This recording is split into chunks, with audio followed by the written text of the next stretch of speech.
What's going on, everybody? This is Chris Classic, dropping the car vlog, and I know it's dark. It's actually the morning time for me. Hope you guys having a blessed day.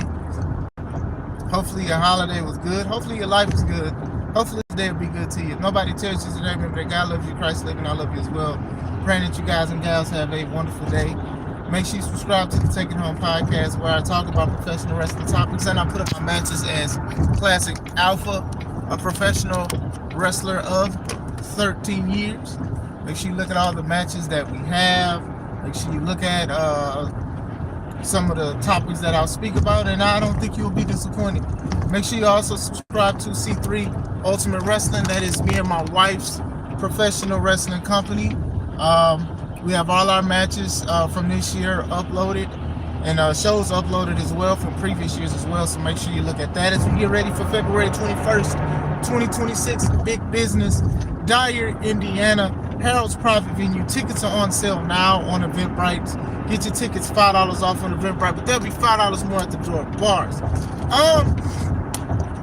I wanted to speak about some wrestlers who basically messed up in wrestling companies, or allegedly messed up in some companies. I do know that, like, when some wrestlers get released, or that you feel like they're not pushed right, people get upset. They're like, oh, well, they didn't deserve it. They didn't deserve it. Now, me, sometimes I'm like, well, maybe they did something behind the scenes. Maybe they did something they weren't supposed to do.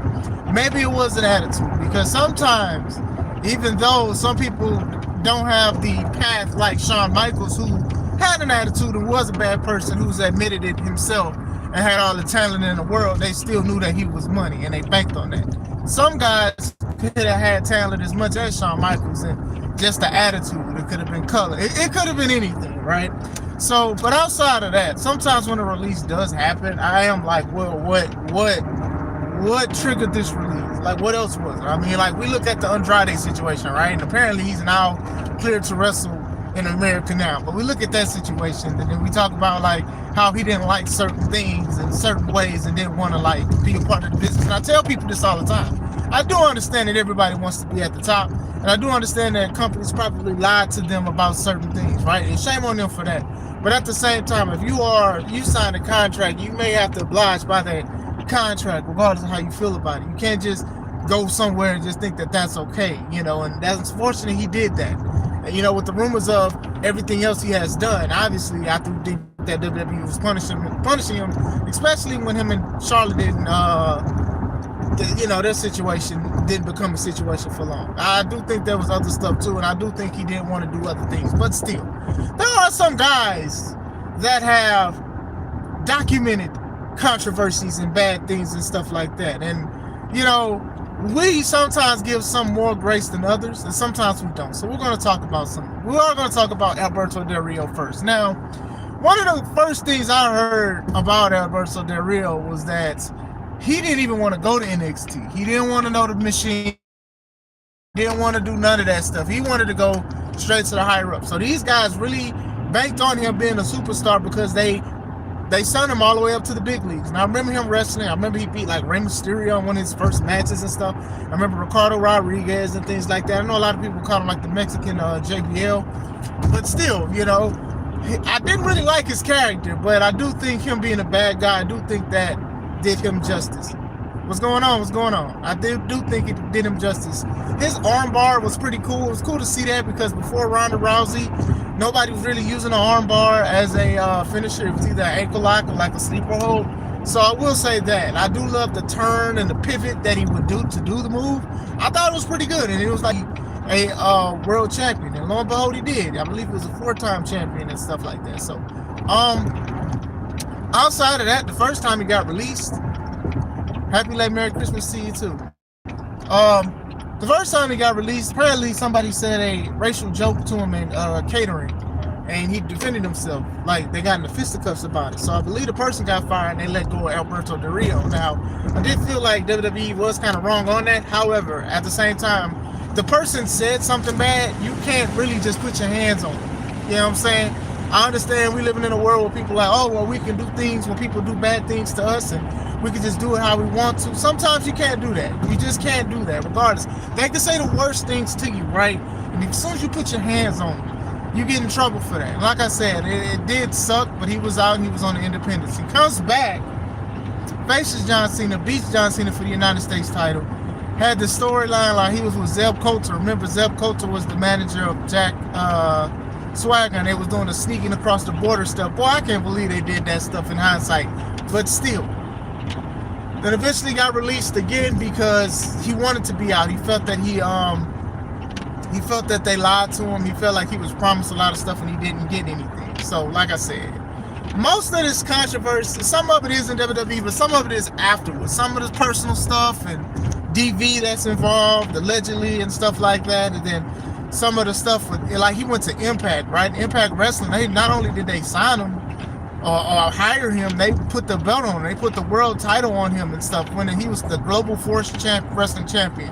If you guys don't know, Global Force Wrestling was Jeff Jarrett's new company that he had made with his wife and a couple other people and stuff. And they were trying to do something with Impact, but it fell through. The deal definitely fell through. But Del Rio was supposed to be somewhere. He was supposed to defend his title. He didn't show. They believe he called no show. And that's when Penta and I believe Austin Aries faced each other. And I believe that's when Penta became a world champion through Impact. I don't know if he was a world champion anywhere else, but still, he no-showed and stuff like that. So like, there's always some kind of controversy with it. Now, I'm not going to say that Del Rio per se dropped the ball in WWE, right? I do think that, like, if he felt that he wasn't utilized right, sure. I do feel like, you putting your hands on somebody, that does go into a termination. You can't, even if that person is 100% wrong. The Grinch Syndicate in the building. Happy Kwanzaa. Abari Gotti. He moja. What's going on, sir? What's going on? But still, some of the stuff that he has done afterwards and stuff, I do feel like he still gets bookings, but sometimes he has attitudes. He fights people, he fights fans, and things like that. And then if you don't know about some of the luchador history, there's a lot of violence and stuff, like death and stuff. It's some serious stuff down there. I know that him and Sin Cara had a little mix up with it, but still, I do think outside of WWE, he has dropped the ball more than anything with certain things. I do think a lot of his bookings did take a hit with certain things, but yeah. Going into another one is RVD, Rob Van Dam. Now, RVD is still one of the most popular wrestlers. I remember when the Invasion storyline happened and Stone Cold was doing a promo, the crowd was chanting RVD, RVD, because they wanted to see RVD. RVD, dang near, was one of the greatest wrestlers on ECW because he can actually wrestle. Nothing against some of these guys that we call hardcore legends and stuff like that, but Rob Van Dam was very athletic. He had his own little weight lift, RVD split thing. He could do frog splashes, he could do flips, he can chain. He can do a lot. And a lot of the guys they came out with chairs, beers, barbed wire, ladders, tables, chocolate eclairs. Boy, these people down here crazy, man. Anyway, they had a whole bunch of people that came out with a lot of stuff, and that was the gimmick, was the hardcore style. RVD can actually wrestle. And RVD has been very popular since, like, he got popular and stuff. Still, he fights people. He definitely fights people. But still, RVD was one of those guys that people just wanted them to be champion. They wanted WWE to make a champion. They was begging. They was praying. They was pleading. Please, like in the words of Drew McIntyre, people prayed for days like this. They wanted him to be a world champion because they Rob Van Dam, like they loved it.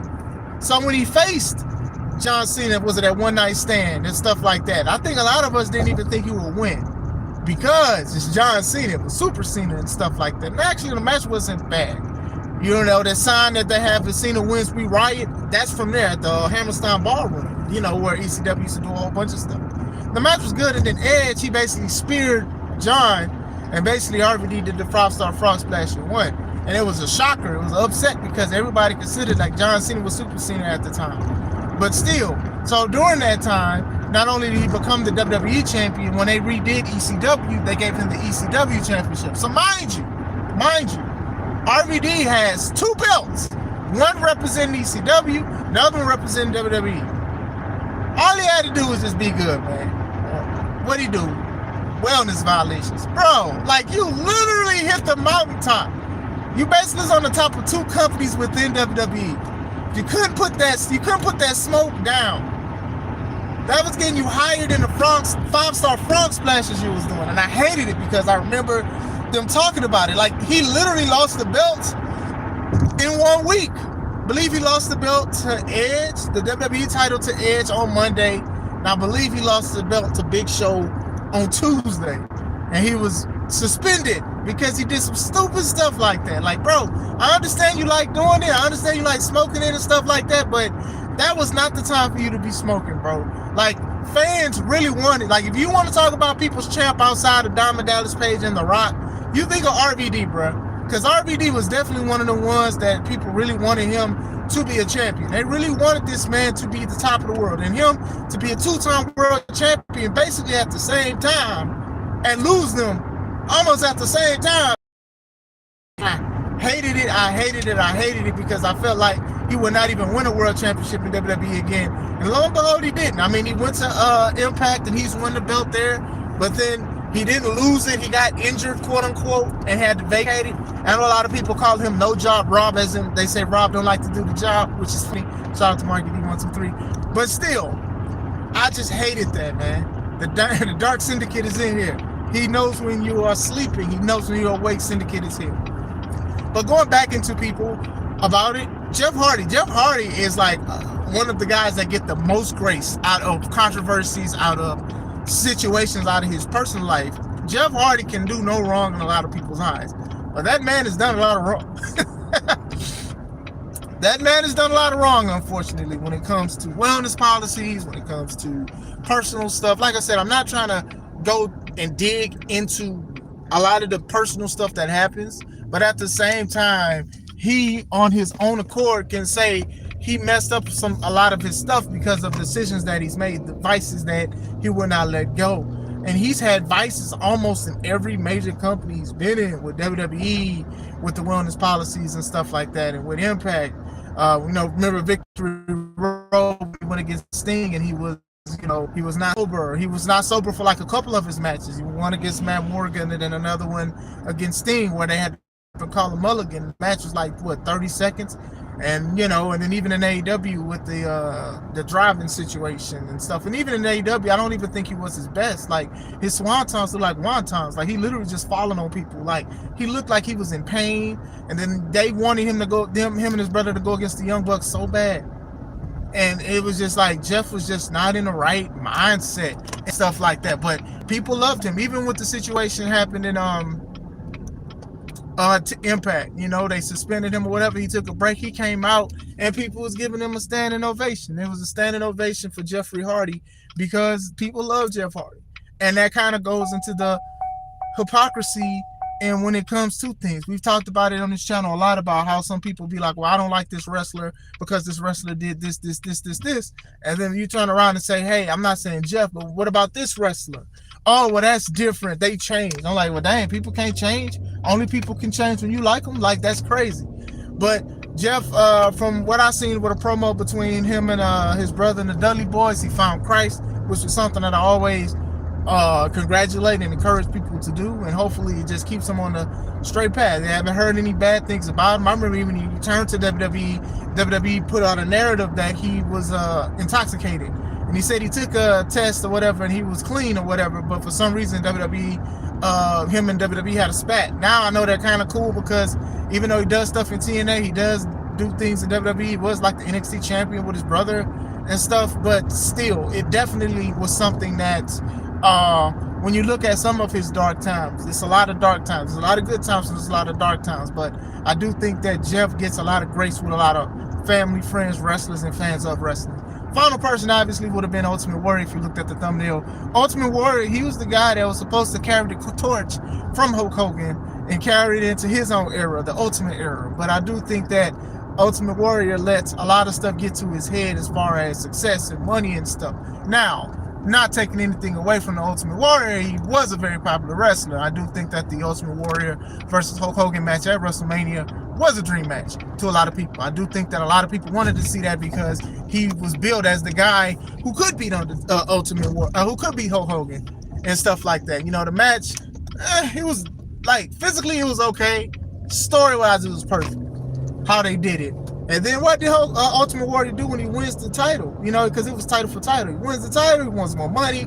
He's asking Vince for more money. He's holding him up. He wants deals. He wants this. And to a certain extent, I can't be mad that you're trying to look out for yourself as far as certain things. But holding up a company for money is not a good thing.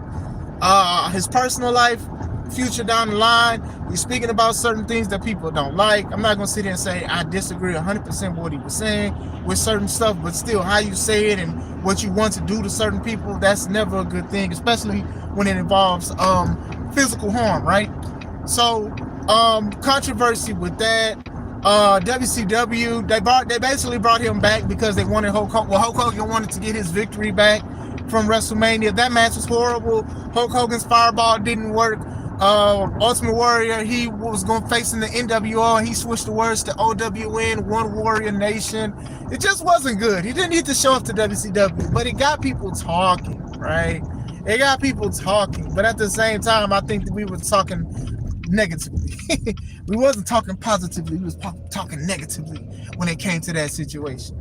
But still, I know he did like an independent show against Orlando Jordan. That was his last wrestling match, and it wasn't that good. It was okay. You know what I'm saying? Like it wasn't like the most perfect thing, but at the same time, still, it was just one of those things where it was like you were supposed to be the next guy, and then it was just like you was just the next guy to step aside, unfortunately, because of ego and stuff like that. And I'm not gonna sit here. We know that Vince acted a certain way, and he had an attitude with certain stuff in certain situations and stuff as well. So that didn't help nothing. So when ego and egos clash, it's a bruise of somebody's ego or whatever. And I know that Vince did bend the knee and give him good morning and give him a lot of the things that he wanted. But I guess he kept adding straws to the camel's back until it eventually broke. And honestly, it messed him up. You know, now some people are not going to say he was going to be the next Hogan or he was going to carry. They say he was, but he didn't. And that's a bad thing. But I'm at work. I did want to speak about this briefly, because I do know that a lot of times we be like, oh, WWE or AEW or Impact Wrestling, they dropped the ball. They didn't know what they was doing. They was messing up. They should have did this. They should have did that. But sometimes people do mess up, unfortunately, and I do hope they are better and making better decisions and stuff like that. And hopefully people treat them better too, because sometimes it is people giving them a hard time. Work syndicate, exactly. They work people. And I'm here the day after. Even the boss is here. The boss is here only for one day, and he gonna be off on the weekend. But anyway, we work people. But I'm here. I hope you guys have had a wonderful holiday. Hope you guys continue to have a wonderful day and stuff like that. This is Chris Classic. Let's take it home.